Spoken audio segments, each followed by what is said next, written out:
ರೇಣುಕಾಸ್ವಾಮಿ ಕೊಲೆ ಪ್ರಕರಣದ ಆರೋಪಿ ನಟ ದರ್ಶನ್ಗೆ ಇಂದು ಪೂರ್ಣಾವಧಿ ಜಾಮೀನು ರೆಗ್ಯುಲರ್ ಬೇಲನ್ನು ಕರ್ನಾಟಕ ಹೈಕೋರ್ಟ್ ಮಂಜೂರು ಮಾಡಿದ್ದು, ಹೊಸ ವರ್ಷಕ್ಕೆ ಕೆಲವೇ ದಿನಗಳು ಬಾಕಿ ಇರುವಾಗಲೇ ಡಿ ಬಾಸ್ ತಮ್ಮ ಅಭಿಮಾನಿಗಳಿಗೆ ಸಿಹಿ ಸುದ್ದಿ ನೀಡಿದ್ದಾರೆ.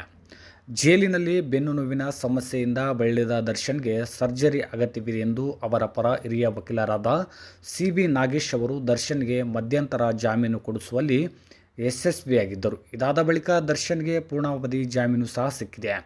ಈ ವರ್ಷಾಂತ್ಯಕ್ಕೆ ದರ್ಶನ್ ಅವರು ಸಂಕಷ್ಟಗಳಿಂದ ಮುಕ್ತವಾಗಲಿ ಎಂದು ದರ್ಶನ್ ಅಭಿಮಾನಿಗಳ ಪೂಜೆ ಹಾರೈಕೆ ಹರಕೆ ಫಲಿಸಿದೆ ಅಂತ ದಚ್ಚು ಅಭಿಮಾನಿಗಳು ಸಂತಸ ಪಡುತ್ತಿದ್ದಾರೆ.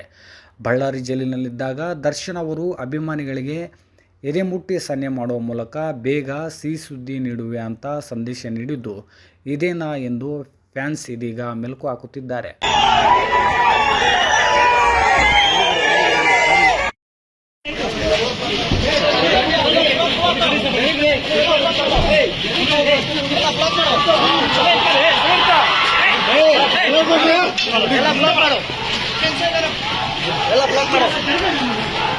डोर क्लोज करो भीतर से क्लोज कर देगा क्लोज कर डोर क्लोज करो डोर क्लोज करो डोर क्लोज करो